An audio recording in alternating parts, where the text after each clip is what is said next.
নির্বাচনে জরিপে কারা এগিয়ে কারা পিছিয়ে তা নিয়ে যখন রাজনৈতিক অঙ্গন সরগম, তখনই ঠান্ডা মাথায় আত্মবিশ্বাসের সুর তুললেন বিএনপির সহ আন্তর্জাতিক বিষয়ক সম্পাদক রুমিন ফারহানা।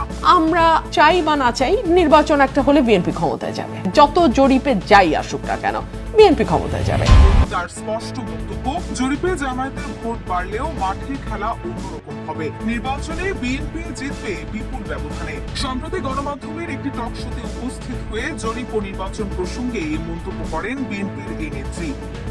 রুমিন ফারহানা বলেন, নির্বাচন যত এগিয়ে আসবে যে যে দল যার যার পক্ষে তার মতো করে কথা বলবে। আমরা অনেকগুলো জরিপ এর মধ্যে প্রকাশিত হতে দেখেছি। আপনারা লক্ষ্য করেছেন, জরিপে যেই ফর্মুলাই ইউজ করা হোক না কেন বা যেই সংগঠনেরই জরিপ হোক না কেন, বিএনপি অনেক ব্যবধানে এগিয়ে আছে। সো এটা আসলে আমাদের আসন নিয়ে বা এতগুলো আসন আমরা পেতে যাচ্ছি এটা বলবার কোনো সুযোগ নেই। সাম্প্রতিক এক জরিপে দেখা যাচ্ছে জামায়াতের প্রতি সমর্থন 31% আর বিএনপির 41%। এই ব্যবধান প্রসঙ্গে রুমিন ফারহানা বলেন, ব্যবধান কমেছে ঠিকই, কিন্তু 41% ভোট বড় ব্যবধান। তার মতে 2008 সালের নির্বাচনের মতো এবারও সামান্য ভোটের পার্থক্য আসন সংখ্যায় বিশাল ব্যবধান তৈরি করতে পারে।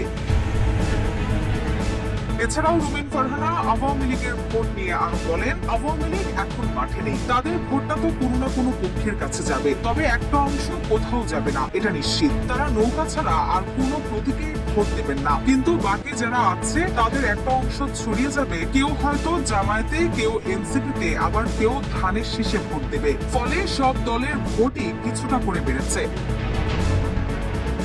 জরিপে জামায়াত এগিয়ে থাকা প্রসঙ্গে রুমিন ফারহানা বলেন, জরিপে এগিয়ে থাকলেই নির্বাচনে যেতে চায় না। জামায়াতের সাম্প্রতিক উত্থান অনেক কারণেই হতে পারে। জরিপ কোথায়, কোন বয়স বা শ্রেণীর মানুষের মধ্যে করা হয়েছে, গ্রামে না শহরে, এসবের ওপর ফল নির্ভর করে। একটা জরিপের আসলে অনেকগুলো ব্যাপার থাকে এবং অনেক সময় দেখা যায় জরিপে যাই আসুক না কেন, আসল খেলা যেটাকে নির্বাচন বলি আমরা, সেখানে গিয়ে অনেক কিছুই ওলটপালট হয়ে যায়।